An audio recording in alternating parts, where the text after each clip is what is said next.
Voix est très heureux de vous accueillir dans le cadre de cet atelier de renforcement des capacités des jeunes chercheurs qui, durant 5 jours, vous serez initiés à l'usage du logiciel R, utile pour les traitements statistiques de vos données de recherche.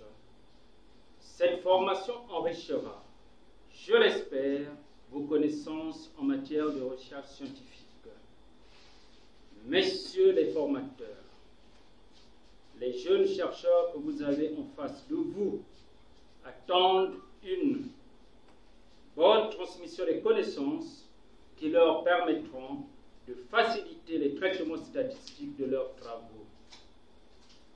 Aux apprenants, je vous exhorte à donner le meilleur de vous-même tout au long de cet atelier de formation afin de faire bon usage des connaissances qui vous seront transmises.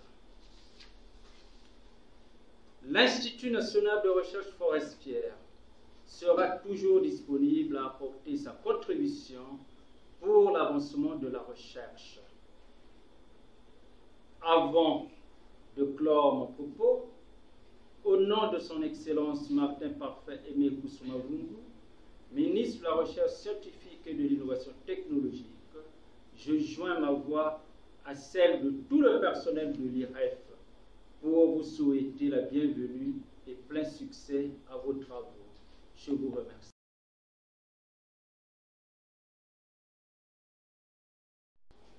C'est pour moi un grand plaisir et un agréable devoir de procéder ce jour à l'ouverture officielle de l'atelier sur l'initiation à la biostatistique avec R. Mesdames et messieurs, les méthodes d'analyse des données ont été élaborées depuis fort longtemps, mais elles sont restées inabordables pour les praticiens car elles nécessitaient une masse considérable de calcul. Il a fallu attendre l'extraordinaire développement des ordinateurs pour pouvoir les utiliser aisément. Cette amélioration continue de l'outil informatique a fortement contribué au développement et à la vulgarisation de nombreuses méthodes statistiques devenues maintenant d'usage assez courant. L'internationalisation croissante de la recherche constitue un des éléments essentiels de son progrès. Elle coïncide avec le développement des outils d'analyse des données. Les données sont au cœur de presque toutes les décisions en sciences et leur analyse aide à comprendre les phénomènes biologiques. Je loue l'initiative de l'organisation de cet atelier pratique qui mettra à la portée des chercheurs de l'IREF les outils d'analyse des données à travers la prise en main du logiciel R et l'apprentissage de son langage de programmation. Enfin, je voudrais vous remercier tous pour votre engagement dans le domaine de la recherche scientifique.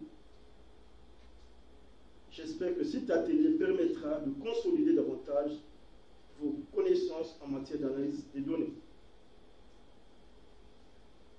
Les enseignements que vous en tirerez devraient vous être utiles dans votre travail au quotidien. Et je souhaite que vous puissiez les appliquer immédiatement dans l'exercice de vos devoirs, afin d'accroître la qualité de vos travaux de recherche ainsi que la visibilité de l'IREF.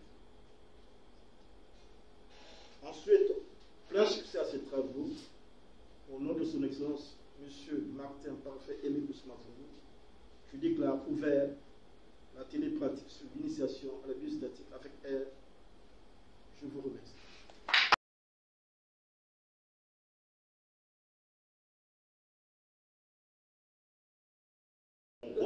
C'est les statistiques qu'on appelle les tests statistiques qui se reposent sur des hypothèses.